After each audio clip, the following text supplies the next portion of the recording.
Because it seems like the downside of the dumbing down of the team is that your A players are going to leave because they're not seeing the opportunity, they're not seeing the challenges that they're normally looking for. Is that really the end product if you're not being careful around that concept? That's absolutely right. That your A players will not hang around if they can't work to their potential, and because of that, you'll have turnover, and it won't be the turnover you want. It'll be turnover of the players that you'd like to keep.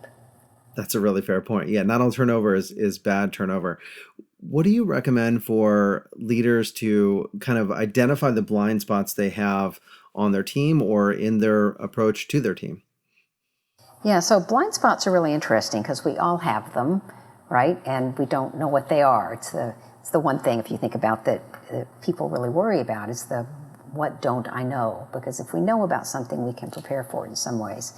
It's a really good question. I'd say there are four things in particular that I think people should really pay attention to around blind spots. The first thing is really to sort of seek out diverse points of view.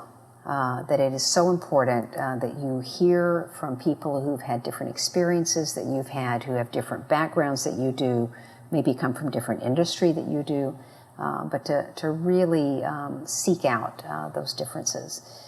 Secondly, get some personal development feedback. I typically do 360s with the people that I coach, and I cannot tell you how many blind spots, how many aha moments we have uncovered.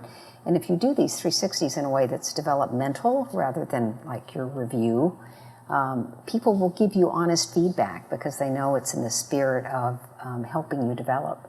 And because of that, it can help you reduce blind spots. Another thing would be to incorporate some data-driven monitoring processes into your system, right? So that just because you think things are going well does not mean that they are, or even just because you think things are going off the cliff does not mean that they are, but to have some data that can help you with that. And then I think the other thing to do is just to make sure that you're constantly sort of, for me, I think curiosity is really important because it will help you uncover sort of new areas and understanding more will always help you decrease your blind spots.